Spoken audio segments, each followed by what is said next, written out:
Hi, I'm Adam DeSanctis. Welcome to MBA Asks the Expert, a series where we discuss a timely and important issue with a mortgage industry leader. Today, I'm here with LenderPrice Chief Strategy Officer Paul Orlando for Part 4 of our ongoing series with LenderPrice. In Parts 1, 2, and 3, we discuss margin pricing engines, artificial intelligence, and technology's impact on ROI. Today, we're chatting about emerging technological trends, challenges, and opportunities. Paul, thank you for joining us today. Adam, thank you for having me, and I'm glad to be here. I'm excited to have our conversation today and talk about new things coming through the industry and areas that are actually already well entrenched in the industry. Likewise, Paul, let's do it. What are the top 3 technology trends you believe are currently reshaping the mortgage industry? And how do you see these innovations evolving over the next few years? This is a great topic for today. With all the changes that are happening in the industry, we must look at what technologies are going to help us be more successful in the future. The 3 areas that I think we should focus on are AI and machine learning, end-to-end digital mortgage platforms, and blockchain for the complete mortgage process. When thinking about AI and machine learning, we've all seen the advertisements on LinkedIn and other media sources talking about AI and how this company or that one is taking over the industry with their AI tool. While many companies are creating great tools with AI, we have to continue to do our research to make sure that we are finding the best tool for us and the one that is going to keep us out of regulatory jail. When looking at different AI companies, it's important to know how their individual tool learns in order to ensure that you will be protected once you adopt the technology. I've been asked by many risk and compliance teams of late, how is your tool learning? How do we know that it's going to have good data? And how are we assured that we will be set for the future? Great questions, and we always talk through how our models are learning and how that protects them in the future. But as the old saying goes, garbage in, garbage out.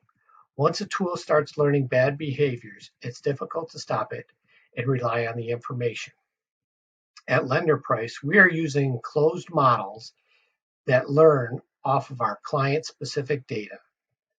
That client uploads their information, and our tool then works only on the information they provide. That way, if another client uploads information that is contrary, it doesn't impact what their individual clients are seeing. This data is then being used to help originators explore guidelines, pricing, and make recommendations based off of that information. This will help originators provide their clients with the best solution for them while also speeding up the process. It keeps people in the process, however, it makes their jobs much easier.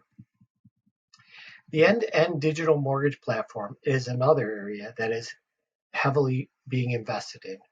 Right now, companies are focusing on specific portions of the process that they are experts in. Some are looking at the process from submission to pre-closing. Others are focusing just on the closing experience, and still others are looking at the back-end recordings to make that process completely digital. What was once thought of as a fantasy to be able to have digitally accessible recordings and title searches throughout the US is now becoming the norm in the industry. It does take time for change to happen, but those companies that focus on it are really making a difference. If you go back and look at e-closing, back in the early 2000s, companies were closing 1 loan or 2 loans a month and just getting their feet wet. Over time, it started growing, but it was very slow in the process. It wasn't until the pandemic of 2020 that the industry made a major shift to e-closings to keep our business flowing. As time goes on, I am positive that the LOS providers and the industry will continue to work to pull all of the different pieces of the end-to-end digital mortgage together with the appropriate safeguards to ensure success. You can see change happening every day in the industry, and the adoption of these efficiency tools will be more rapid than in the past as companies are constantly feeling tighter margins and a need to reduce overall costs. The final area that I wanted to talk about was blockchain. As we talk about the digital end-to-end mortgage, blockchain technology must be a part of that. With blockchain, you can pull together electronic records that are certified to be true just by the nature of the blockchain technology. A perfect example of this is MERS. MERS has been electronically tracking and transferring servicing rights and notes since the late 1990s in a manner that has been proven and trusted throughout the industry. As we continue to move forward with electronic closings and recordings, we can see how utilizing blockchain for title will make the overall process easier. As each piece of the pie continues to be electronically validated and verified, we will be able to provide a safer, more secure, and more efficient closing for both our clients and the organizations themselves. I really like that, Paul. It's very fascinating stuff going on in our industry and very exciting as well. So with technologies like AI, blockchain, and big data analytics rapidly advancing, how do you see these tools enhancing both customer experience and operational efficiency for lenders? Great question. And, any tool, if it only impacts one area, that's not the tool that you want. You want to look for tools that are going to help yourself and your clients. If you focus only on what's good for me, in the long run, it's not what's good for the industry. So each of these technologies that you mentioned can improve the overall mortgage process and experience. AI technologies can help the borrower easily explore different mortgage options by allowing them to ask simple questions about the process and the products. It can also help provide them with the best option based on the data they've entered. The final component of that is to help them find an originator in the industry that will match perfectly to what they're looking for. By asking AI tools this information, you're able to provide that quickly and efficiency for the consumer. Lender Price's AILA tool, and AILA stands for Artificial Intelligent Loan Assistant, is doing that for originators today.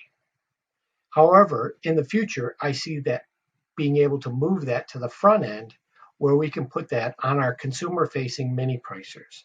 So that, again, we can make it easier for everyone involved.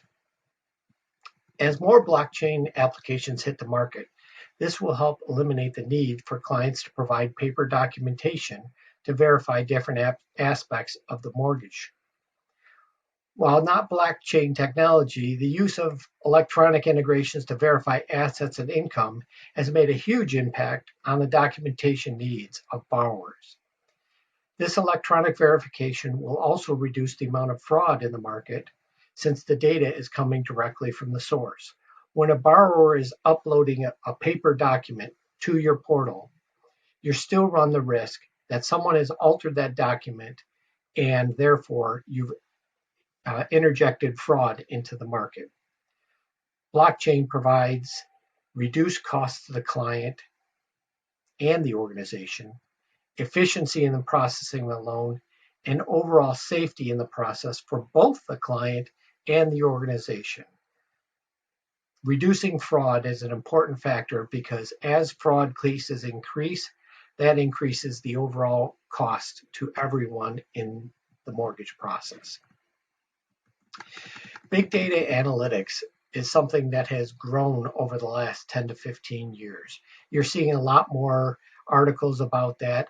It's not new technology, but people are utilizing new tools to use that against that big data.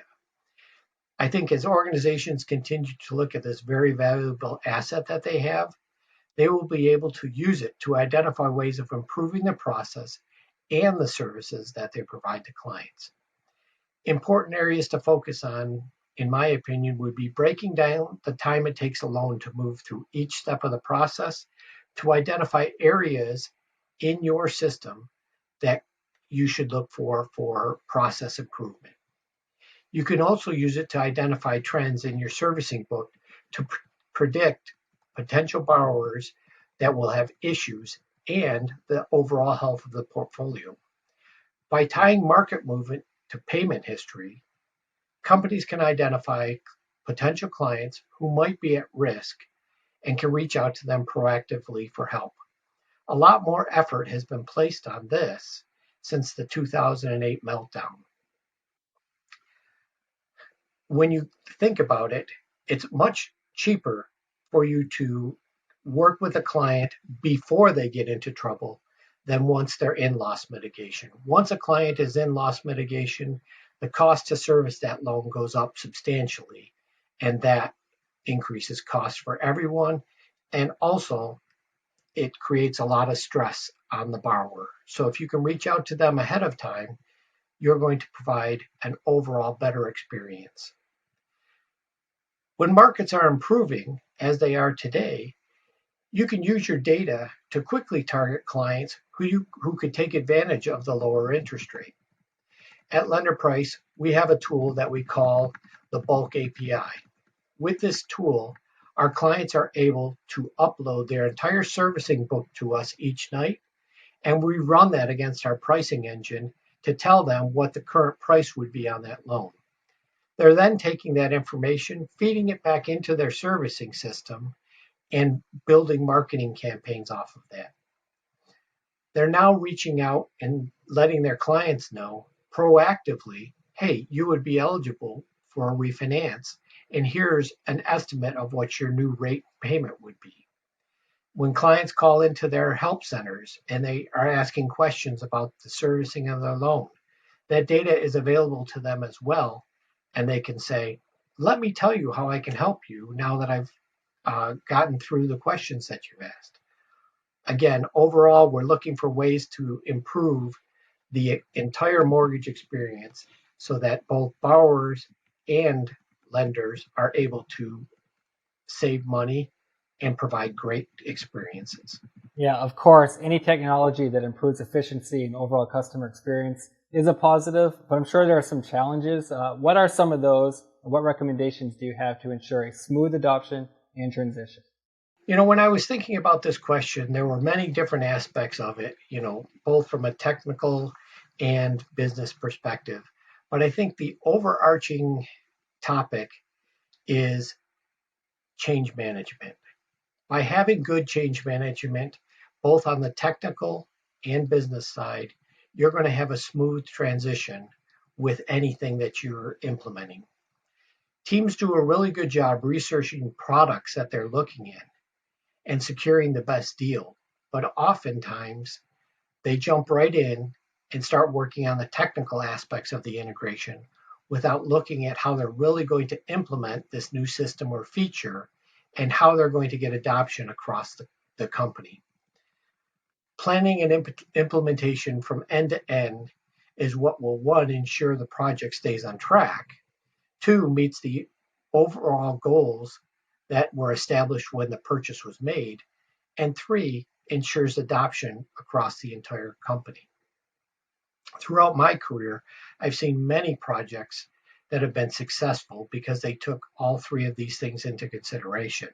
And I've also seen others fail, not because the technology was flawed, but because the project never had a rudder and the project kept spinning in circles trying to get to completion. I remember one project that we worked on years ago where we had 27 different work streams that all had to come together a year later in order to ensure success of the project. Because of a strong program manager and several project teams working together, all of this was completed on time and the overall project was a success. That doesn't mean that there weren't bumps along the way. However, through proper planning, the bumps were able to be smoothed out quickly and efficiently in order to ensure the project remained on track. Listening to your clients and listening to your own employees along the way, showing them what you are working on and how it will look when it is deployed, provides them the opportunity to ask questions so that they can better understand the end game and how it will impact their day-to-day activities. The thing that brings greatest fear to anyone is change, especially when they have no idea what that change is going to look like. It also provides them an opportunity to point out areas where they may have workarounds that you don't know about or that were not discovered during the analysis. Engaging with the team, having them involved in testing the application, and providing detailed training really helps to ensure that when you're ready to roll out that product, you will have completed not only the technology aspects successfully, you will have strong voices throughout the business teams that can really help you with adoption of the new technology. And that's the overall goal that we're looking for when we're putting a project together for a team. Paul, that's great advice, and it's been great catching up with you once again. You've given our viewers a lot of valuable information. Thank you for joining us today. Thank you for having me, and I look forward to seeing you out in Vegas at the MBA Annual. Likewise.